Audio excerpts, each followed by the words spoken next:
Good morning. आज हम लोग विद्युत आवेश एवं क्षेत्र, electric charge and field NCERT chapter number 1 के वीडियो 7 लेकर के मिल रहे हैं। पिछला वीडियो में जो हम बात की थी वो कूलम्ब्स लॉ के बारे में बात किए थे। कूलम्ब्स लॉ क्या है? तो दो आवेशों के बीच लगने वाला विद्युतीय बल आवेशों के परिमाण के गुणनफल के समानुपाती तथा उनके बीच के दूरी के वर्ग के व्युत्क्रमानुपाती होता है। इसके बाद हमने फार्मूला डेराइव किया था। दो आवेशों के बीच लगने वाले बल का एकमात्र सूत्र होता है F बराबर 1/4 pi epsilon naught Q1 into Q2 बटा में R²। दो आवेशों के बीच लगने वाले बल का एकमात्र सूत्र होता है F बराबर 1/4 pi epsilon naught Q1 into Q2 बटा में R²। और यहीं पर हमारा थ्योरी समाप्त हुआ था।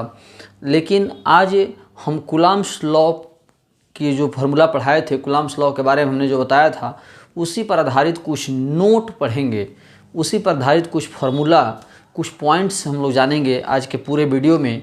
उसके पहले हम लोग कुछ बात पर चर्चा कर लें। जैसे कि सबसे पहले हम पहले भी आप लोगों को बहुत बार बोल चुके हैं, आप आरा में आ जाइए। सब लोग जितने भी लोग हैं आरा में आकर के पढ़ाई कीजिए। आरा में आकर के पढ़ाई कीजिएगा तो नेट प्रॉब्लम आपकी ख़त्म हो जाएगी।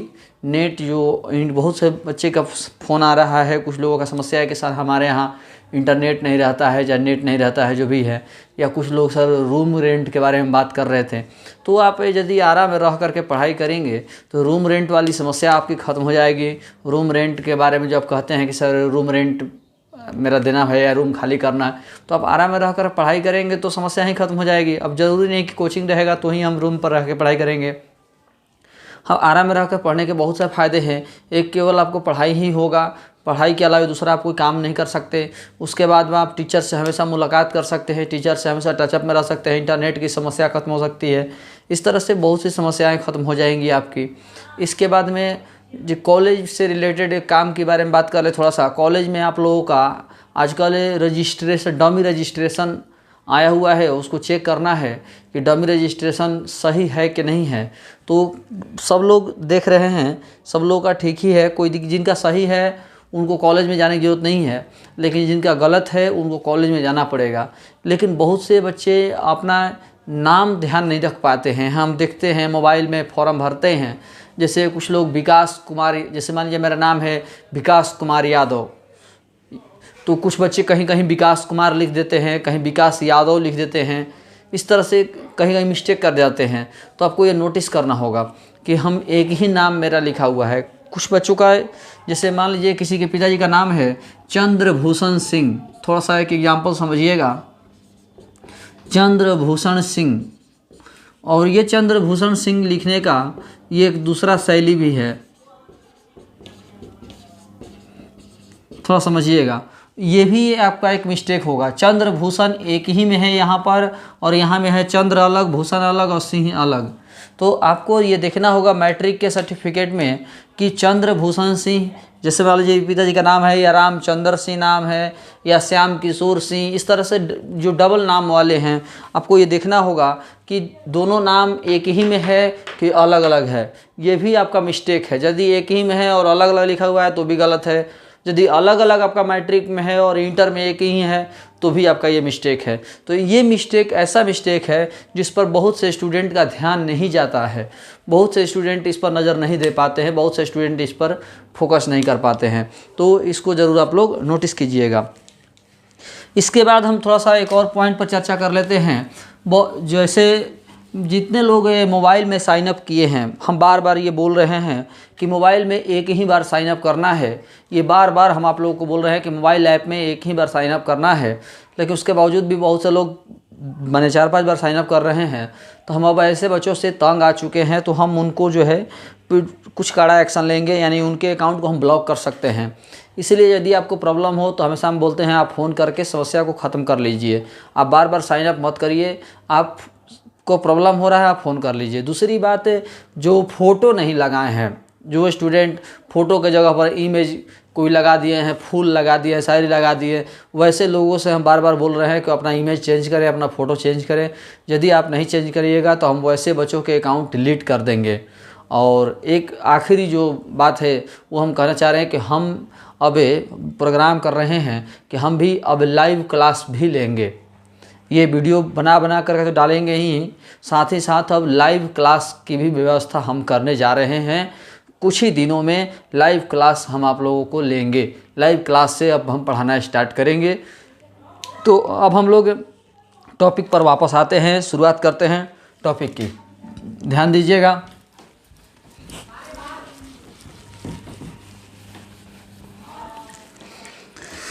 तो अभी हम लोग कूलम्ब्स लॉ के नोट पर बात करेंगे। कूलम्ब्स लॉ के नोट क्या हैं? तो नोट नंबर 1 में जैसे हम बात करते हैं कि फार्मूला हम पढ़ाए थे, याद होगा, F = 1/4πε0 Q1 × Q2/R²। F = 1/4πε0 Q1 × Q2/R²। ये हवा में दो आवेशों के बीच लगने वाले बल के सूत्र है। और हम ये भी बता चुके हैं कि हम लोग को माध्यम हमेशा हर जगह हवा ही पढ़ना है, दूसरा माध्यम नहीं पढ़ना है। इसलिए ये माध्यम के जो कन्फ्यूजन है उस पर तो आपको ध्यान देने की ज़रूरत ही नहीं है, उस पर आपको माथापच्ची करने की ज़रूरत नहीं है। ये मान के हमेशा चलना है कि माध्यम हम लोग को हवा ही रहेगा। तो दो आवेशों के बीच हवा में लगने वाले बल का यह सूत्र है जिसकी हम बात कर रहे थे। अब आप नोटिस करिएगा कि 4 का मान तो 4 है, पाई का मान 22/7 या 3.14, ε0 का मान 8.85 × 10⁻⁻12, यानी ए का मान पता है, 4 का मान पता है। जैसे हम बात करें 1/4πε0, तो इसमें सबका मान पता है। 1 का मान पता है, 4 का मान पता है, पाई का मान पता है, ε0 का मान पता है, इन सब का मान पता है। तो इन सब का मान बैठा करके सॉल्व कीजिएगा गुना भाग करके, तो फाइनल आपका इसका वैल्यू आएगा 9 × 10⁻⁹ newton metre square coulomb inverse 2। Newton metre square coulomb inverse 2, इसको आप लोग नोटिस करिएगा। अच्छा, एक पॉइंट आया था पीछे वाला जो पेज भेजे थे हम, ε0 का वैल्यू लिखे थे 8.85 × 10⁻⁻12 newton inverse metre inverse 2 coulomb square. ऐसा हमने आपको बोर्ड पर लिखा था, लेकिन जो पेज भेजे हैं, पेज में यहाँ पर -1 मिस्टेक से लिखा हुआ था, उसको आप लोग करेक्ट कर लीजिएगा।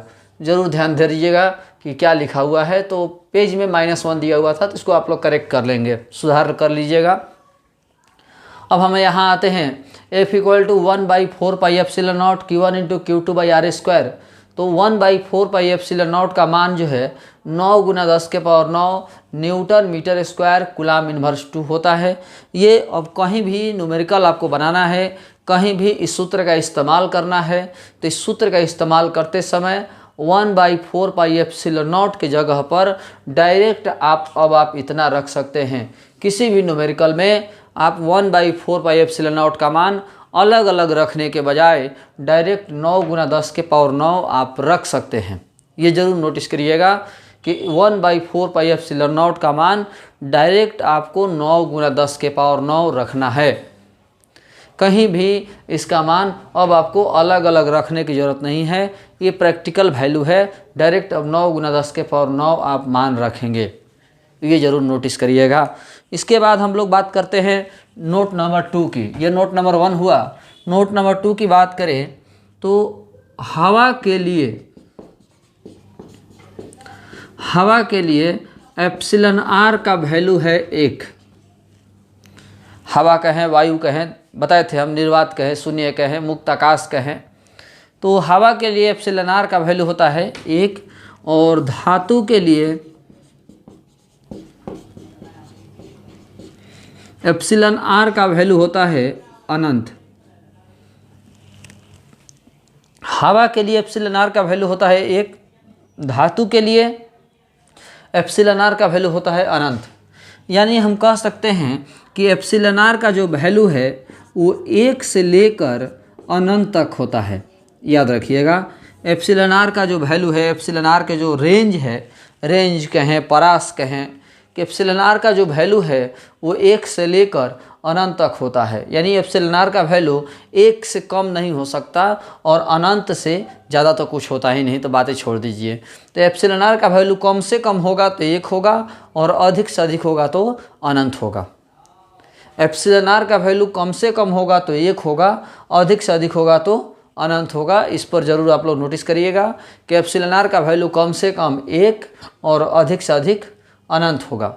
इस पर एक क्वेश्चन पूछता है, हम उस क्वेश्चन की चर्चा थोड़ा सा यहाँ पर कर दे रहे हैं कि किसी पदार्थ की, किसी अचालक पदार्थ की, किसी अचालक पदार्थ की परावैद्युतांक हो सकता है। ऑप्शन है 0,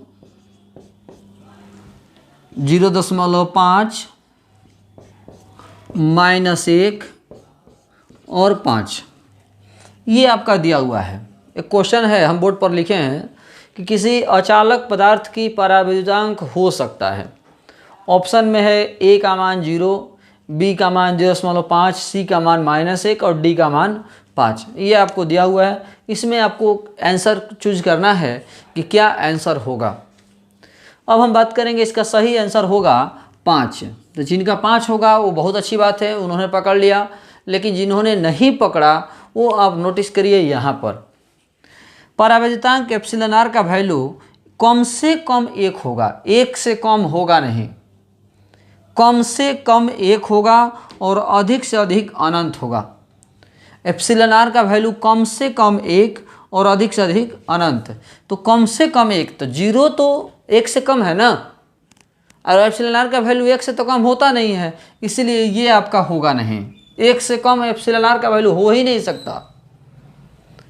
0.5 तो 1 से ये भी कम है, एप्सिलन आर का वैल्यू 1 से कम हो ही नहीं सकता। और यहाँ पर 1 से कम यानी 0.5 है, तो ये भी पॉसिबल नहीं है। इसके बाद एप्सिलन आर का वैल्यू -1 दिया हुआ है, तो फिर वही बात हम बार बार बोल रहे हैं कि एप्सिलन आर का वैल्यू 1 से कम नहीं हो सकता, तो ये भी 1 से कम है, इसलिए ये भी नहीं हो सकता। और 1 से लेकर अनंत तक होता है और 1 से अनंत के बीच में 5 है, इसीलिए आपका ये आंसर होगा। इस तरह से आपको पॉइंट पर कवर करना है कि कैसे सवाल पूछ सकता है, ये आप पे डिपेंड करता है कि कितना आप कवर करते हो। तो नोट नंबर 1 में है कि 1/4 पाई एप्सिलॉन नॉट का वैल्यू डायरेक्ट आपको याद रखना है 9 × 10⁻⁹ newton metre square coulomb inverse 2। और हवा के लिए एप्सिलॉन आर का वैल्यू 1, धातु के लिए एप्सिलॉन आर का वैल्यू अनंत, और 1 से लेकर इसका वैल्यू अनंत तक होता है। ये एप्सिलॉन आर का रेंज हुआ, एप्सिलॉन आर का परास हुआ। एप्सिलॉन आर का जो रेंज है वो कम से कम 1 और अधिक से अधिक अनंत होता है, यानी 1 से लेकर अनंत तक होता है। तीसरा पॉइंट हम आपको चर्चा करने जा रहे हैं, ध्यान दीजिएगा। नोट नंबर हम 3 की बात करें, ध्यान देंगे आप लोग।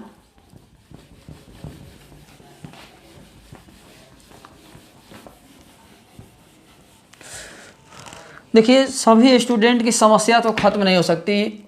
एक से एक स्टूडेंट की समस्या है, बहुत से स्टूडेंट की बहुत तरह की समस्याएं हैं, तो सभी स्टूडेंट की समस्याएं खत्म नहीं हो सकती। सभी स्टूडेंट एक से एक समस्या लेकर के आते हैं, किन्हीं का कुछ समस्या है, किन्हीं का कुछ समस्या है। तो अपनी प्रॉब्लम को कोशिश करिए कि ज़्यादा से ज़्यादा कम करें। मेरे पास 10 प्रॉब्लम है तो 10 प्रॉब्लम को कम करके 9 प्रॉब्लम, 8 प्रॉब्लम यानी कम करने की कोशिश करें। अब ध्यान दीजिएगा अब अगला पॉइंट पर। तीसरा हमारा एक पॉइंट है epsilon equal to epsilon naught into epsilon r. Epsilon equal to epsilon naught into epsilon r. इसका मतलब हुआ कि यदि हम देखिए, थोड़ा समझने की कोशिश करिएगा। हमें बात करें तो ये है परावैद्युतांक, ये है 0 यानी वायु के लिए परावैद्युतांक, और ये है माध्यम की परावैद्युतांक।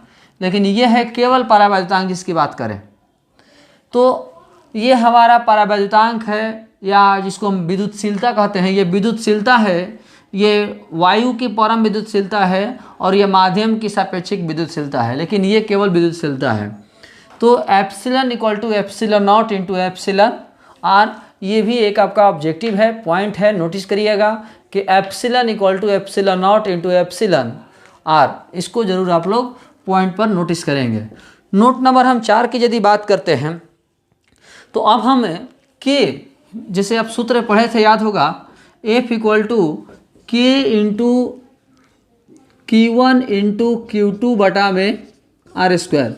जिनको याद नहीं आ रहा होगा हम उनको बता दें, ये समीकरण 3 था, पिछला वीडियो के ये समीकरण 3 था।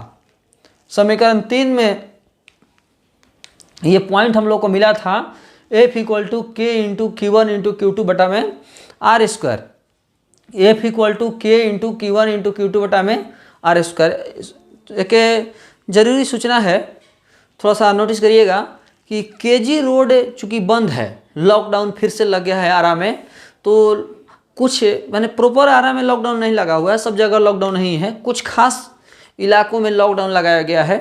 तो केजी रोड में लॉकडाउन लगा है, इसीलिए हम लोग का ऑफिस जो है अब मान के चलिए कि लगभग 10 दिन तक बंद रहेगा, माने 1 हफ्ता तक बंद रहेगा।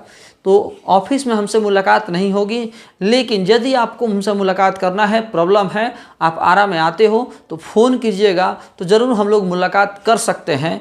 लेकिन ऑफिस में इधर नहीं आइएगा, क्योंकि केजी रोड पूरा ब्लॉक किया गया है, केजी रोड पूरा बंद है। ज़रूर इस इन्फॉर्मेशन को समझिएगा। तो F equal to k into Q1 into Q2 बटा में आर स्क्वायर जो दिया हुआ है, अब हम लोग इसी के मात्रक और बीमा की बात करेंगे कि इस के का मात्रक और बीमा क्या होगा। तो एफ बल है, बल का मात्रक न्यूटन, के का तो निकालना है, Q1 आवेश है, आवेश का कूलाम, Q2 आवेश है, आवेश का कूलाम, आर दूरी है, दूरी का मीटर, स्क्वायर दिया है तो स्क्वायर, तो newton metre square, metre square जो बटा में इधर गुना में चला गया, तो न्यूटन मीटर स्क्वायर, और ये हो गया कूलाम स्क्वायर। कूलाम स्क्वायर फिर से बटा में आ जाएगा, तो न्यूटन मीटर स्क्वायर बटा में coulomb square equal to k, coulomb square ऊपर चल जाएगा तो फाइनल हो जाएगा newton metre square coulomb inverse 2। यही हमारा के का मात्रक हुआ, जो आप यहाँ देख सकते हो, यहाँ पर भी लिखे हैं, यहाँ पर जो के का मात्रक लिखे हैं newton metre square coulomb inverse 2, वही मात्रक यहाँ भी है, k equal to newton metre square coulomb inverse 2। 1/4 pi epsilon naught, यही के का वैल्यू है, ये के जगह पर इतना था, तो इसका मान इतना हुआ। मात्रक हमारा newton metre square coulomb inverse 2 हुआ। मात्रक कैसे आया तो ये हमने आपको निकाल करके दिखा दिया। अब हम बीमा की बात करेंगे कि के की बीमा कैसे निकालेंगे, के की बीमा कितनी होती है। ध्यान दीजिएगा, के की बीमा के बारे में हम लोग चर्चा करेंगे। ध्यान दीजिएगा आप लोग,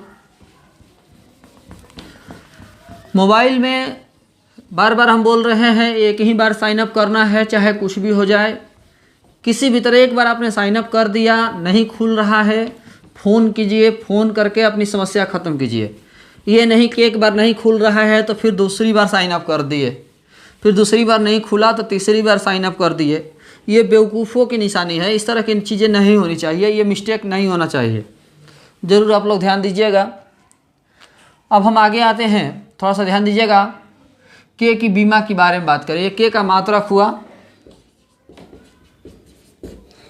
के की बीमा के बारे में बात करें। न्यूटन यानी बल, और बल का बीमा होता है MLT इन्वर्स 2। न्यूटन यानी बल, बल का बीमा होता है MLT इन्वर्स 2। मीटर यानी दूरी, मीटर दूरी, दूरी का बीमा होता है L, और स्क्वायर दिया है तो L square. C coulomb, coulomb आवेश, आवेश का बीमा IT के पावर -2। कूलाम, कूलाम आवेश, आवेश के बीमा IT, IT के पावर में -2।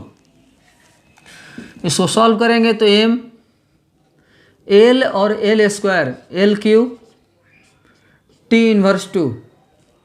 इसके बाद I इन्वर्स 2 T इन्वर्स 2, जो IT के पावर -2 दिया हुआ है तो I inverse two T inverse to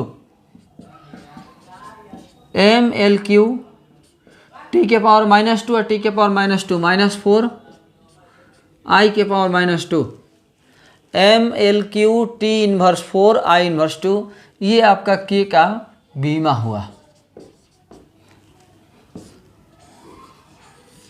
ये के का मात्रक था और ये के का बीमा हुआ। अब हम बात करेंगे एप्सिलॉन नॉट के मात्रक और बीमा के बारे में। 5 नंबर नोट देखिएगा, एप्सिलॉन नॉट का मात्रक एवं बीमा।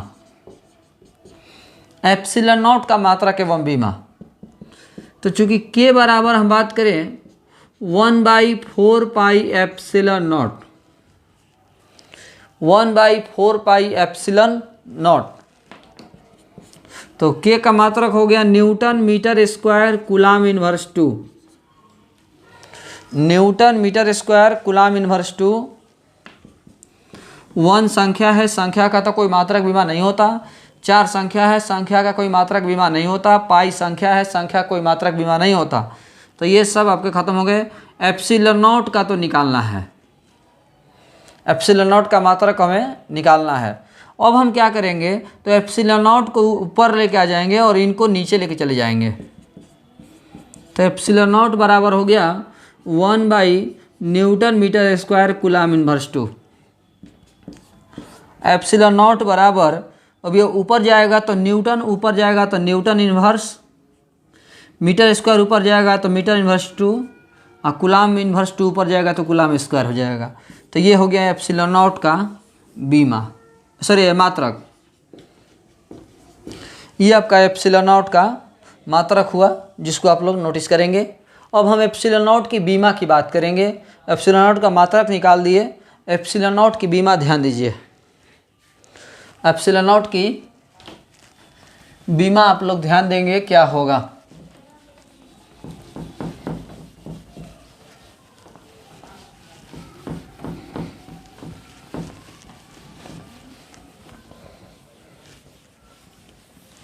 एप्सिलॉन नॉट की बीमा के बारे में हम लोग चर्चा करेंगे, ध्यान दीजिएगा।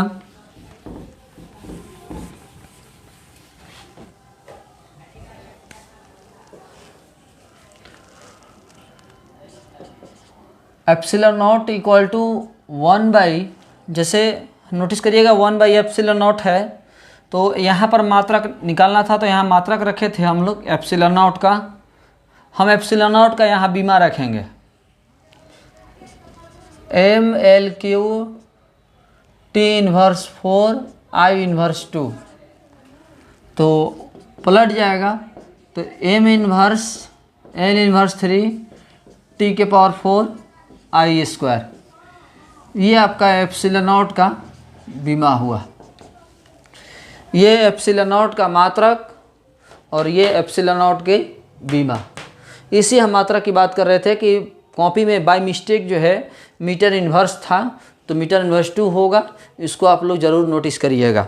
यहाँ हम लोग एप्सिलॉन नॉट के मात्रक और एप्सिलॉन नॉट के बीमा के बारे में देख लिए। एप्सिलॉन नॉट का मात्रक और एप्सिलॉन नॉट की बीमा क्या होगा। इसके आगे जो है हम लोग कुछ और पॉइंट्स पर बात करेंगे, ध्यान दीजिएगा।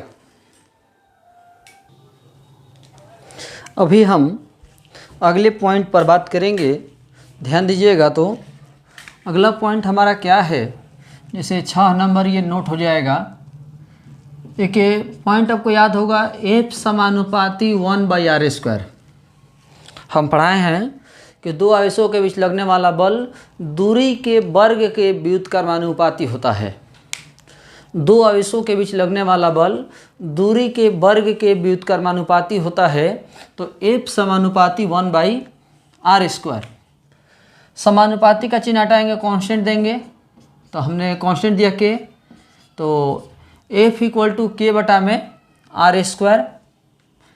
तो इसको हम ऐसा भी लिख सकते हैं, F into r² equal to k constant. और अब यहाँ पर थोड़ा सा आपको नोटिस करना है कि कांस्टेंट के दिया हुआ है, उससे कोई फ़र्क नहीं पड़ता। जैसे ही एक तरफ कांस्टेंट दिया हुआ है, दाहिने में LHS में या RHS में किसी एक तरफ कांस्टेंट है, तो इसको हम लिख सकते हैं F1R1 square equal to F2R2 square equal to F3R3 square equal to dot dot dot dot. हमें सबसे मतलब नहीं है, हम दो से मतलब है, तो हम लिख सकते हैं F1R1 square equal to F2R2 square. हम इसको ऐसा भी लिख सकते हैं। यदि ऐसा है तो हम इसको ऐसा भी लिख सकते हैं, F1 बटा में F2 और R2 बटा में R1 का होल स्क्वायर। हम ऐसा भी लिख सकते हैं, F1R1 square equal to F2R2 square, या हम ऐसा भी लिख सकते हैं F1 बटा F2 इक्वल टू R2 बटा R1 में होल स्क्वायर। तो F समानुपाती 1/R स्क्वायर, समानुपाती का चिन्ह हटाया, कांस्टेंट दिया K, तो K हमारा दाहिने तरफ रह गया और जैसे ही एक तरफ कांस्टेंट आया हम ऐसे लिख सकते हैं। हमने फर्स्ट ईयर में 11th में बहुत बार ऐसा बात किया है।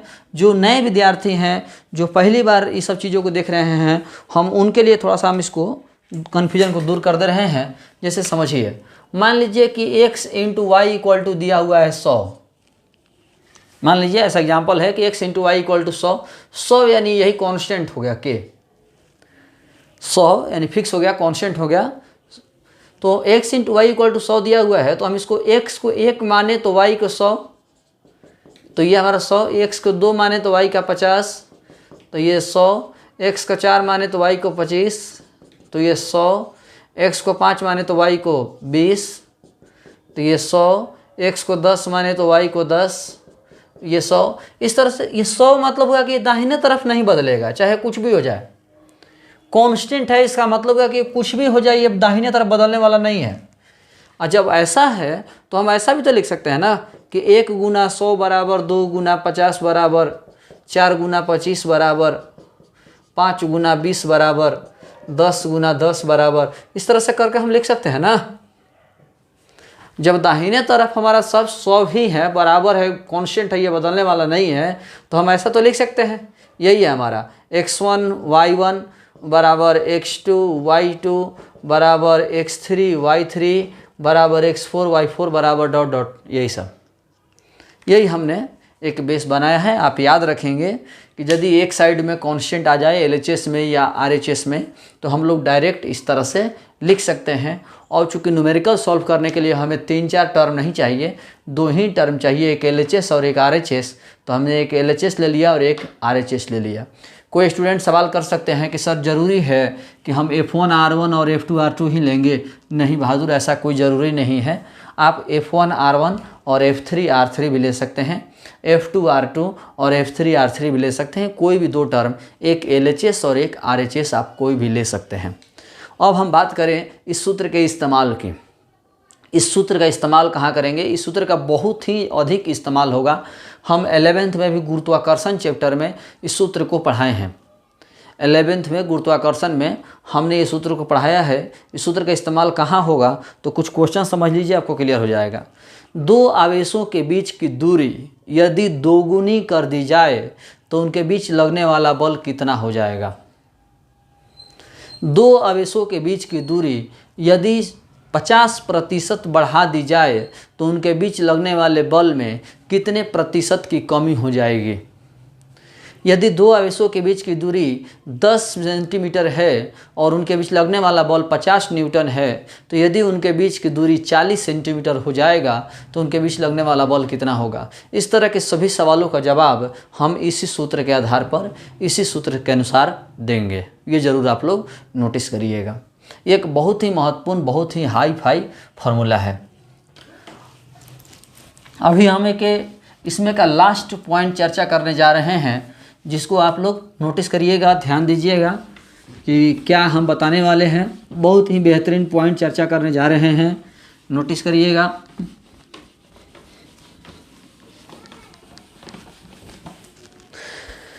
दो आवेशों के बीच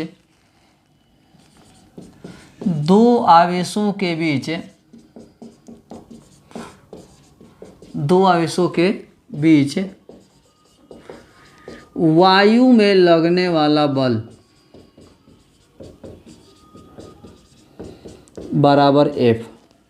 2 आवेशों के बीच वायु में लगने वाला बल बराबर F। तो F नहीं, F नॉट। तो एफ नॉट बराबर 1/4 pi epsilon naught Q1 into Q2 बटा आर स्क्वायर, समीकरण नंबर 1। यहाँ तक हम उम्मीद करते हैं, आशा करते हैं कि आपको कोई प्रॉब्लम नहीं होगा, क्योंकि हम डायरेक्ट पढ़ाए हैं। इसके बाद पुनः उन्हीं दो आवेशों के बीच माध्यम में लगने वाला बल, पुनः उन्हीं दो आवेशों के बीच माध्यम में लगने वाला बल, इस बार वही दो आवेश है लेकिन इस बार माध्यम में लगने वाला बल, मीडियम में। ये शून्य में लगने वाला बल एफ नॉट, ये मीडियम में, माध्यम में, एम से मीडियम, माध्यम में लगने वाला बल है एफ एम। और माध्यम में लगने वाले बल का सूत्र हम पढ़ाए हैं, आपको याद होगा, 1/4 pi epsilon naught epsilon r Q1 into Q2 बटा में आर स्क्वायर।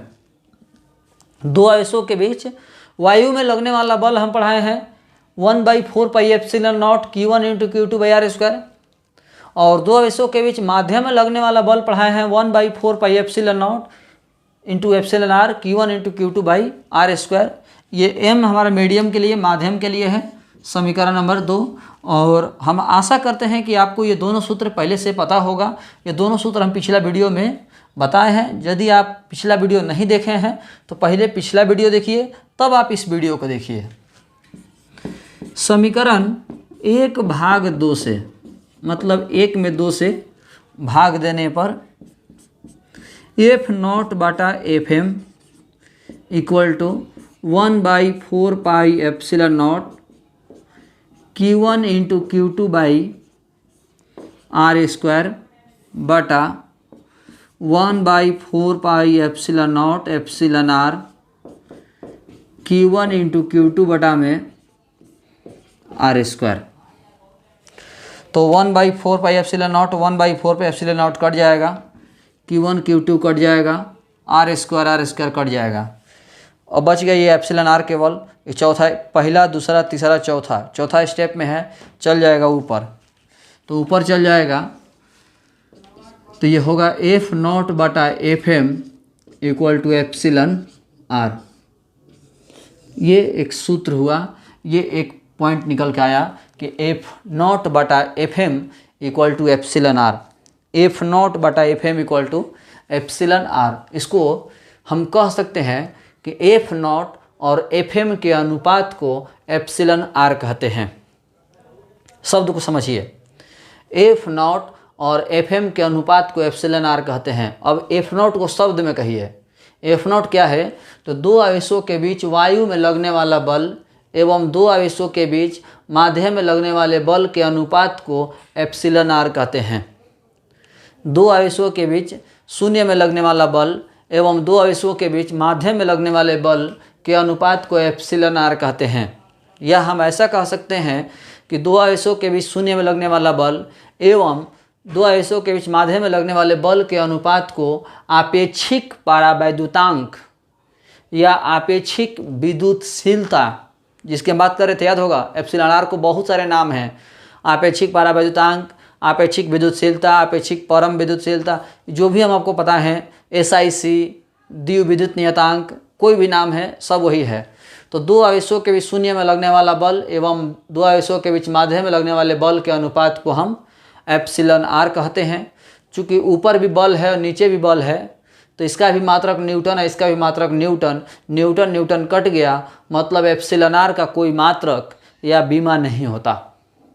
एप्सिलॉन आर का कोई मात्रक एवं बीमा नहीं होता है। इसका मान 1 से लेकर अनंत तक होता है। इसका मान कम से कम वायु के लिए 1 और अधिक से अधिक धातु के लिए अनंत होता है। इस तरह से ये हमारा पॉइंट समाप्त हुआ। कूलम्ब्स लॉ से रिलेटेड नोट हमारे इतने ही हैं।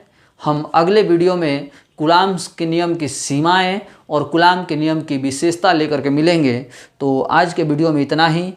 हम जिसमें कहीं भी प्रॉब्लम हो, किसी भी स्टूडेंट को हम बार बार बोल रहे हैं, किन्हीं को कुछ भी प्रॉब्लम हो, आप बेझिझक कॉल कीजिए, क्योंकि हम लोग भी आप लोग के समय में आप लोग को समझाने के लिए, आप लोग को समय देने के लिए हर तरह से तैयार हैं।